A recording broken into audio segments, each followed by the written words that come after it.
Join the pack by clicking the link in the description down below and it'll take you to blackwolfnation.com. Use the discount code F1word at checkout to grab yourself 15% off. Hey guys, Sean here. Welcome to the F1 Word and to my Hungarian Grand Prix preview now. This is the final race before that 4-week summer break. But following a dramatic weekend at Hockenheim, I'm hoping, as I'm sure you all are too, that the Hungaroring will deliver as well. But before we get on to this year's race, let's start by having a look back at last year's Grand Prix. It wasn't a race packed full of action, but it was definitely tense and interesting, probably best remembered for that incident between Max Verstappen and Daniel Ricciardo, the Dutchman locking up in turn 2 and wiping out his teammate, Vettel's issues with handling, some good team play from Mercedes with Bottas of course letting Hamilton through to have a go at the Ferraris, and then letting the Finn back past in a final corner after failing to make an impact on them, and Fernando Alonso setting the fastest lap before that moment with the deck chair under the podium. Oh, and Kevin Magnussen telling Nico Hülkenberg to, well, you know what by now. Sebastian Vettel took pole on the Saturday with a lap time of a 1:16.276. He also fought off those handling issues with a little bit of rear gunner work from Kimi Räikkönen to take that victory. The Finn came home in second place, finishing off a Ferrari 1-2 with Valtteri Bottas just behind him, and Kimi also went on to win Driver of the Day. Sticking with 2017 for a moment, these are the fastest times from all of the sessions last year. Daniel Ricciardo setting the fastest time in FP1 with a 1:18.486. He then topped FP2 with a very similar time, a 1:18.455. That's consistency for you. Sebastian Vettel delivered a time that was 1.4 seconds quicker in FP3, a 1:17.017. As we've just seen, he set the fastest time in Q3 as well with a 1:16.276. And as I touched on just a moment ago, Fernando Alonso surprised everybody with the fastest lap in the race with a 1:20.182. But I think we can fully expect this weekend the times are going to be much quicker, as we've seen pretty much all season so far.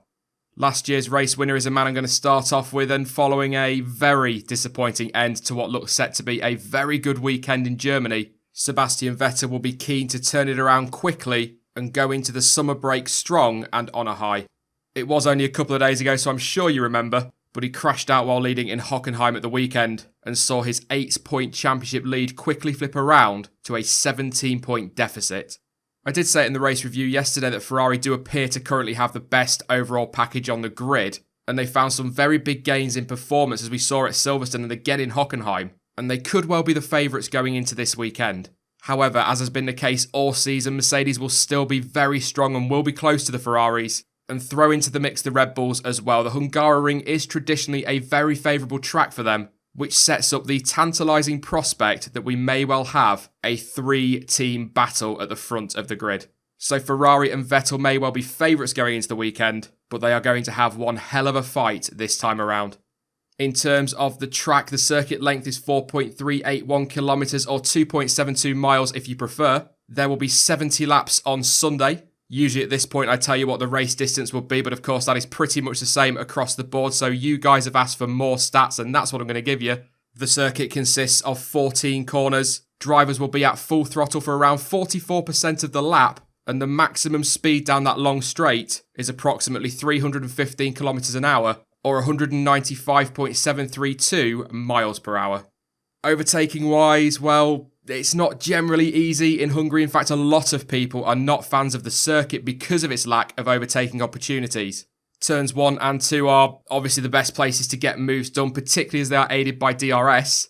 It is possible to make a move through the fast turn 4, but takes a lot of bravery and skill to pull it off, to be honest. And with track limits a potential issue on the exit, it's probably seen by the drivers as too big of a risk, really. But maybe late on, a fight for that final points paying position might see somebody take that risk. The chicane at 6 and 7 is very tight, frankly, probably far too tight. So moves often end up in contact, so again, probably too much of a risk. We do sometimes see moves in turn 12 very occasionally, as well as 13 and 14, but again, they are not easy and it doesn't happen very often. So really, turns 1 and 2, and I guess turn 3, if they are side by side out of 2, are the best and safest bets to pull off a move, but strategy and race management are often key in Hungary. On that, as was the case last time out in Germany, Pirelli have skipped a compound and drivers have the choice of the medium, the soft and the ultra soft tyres.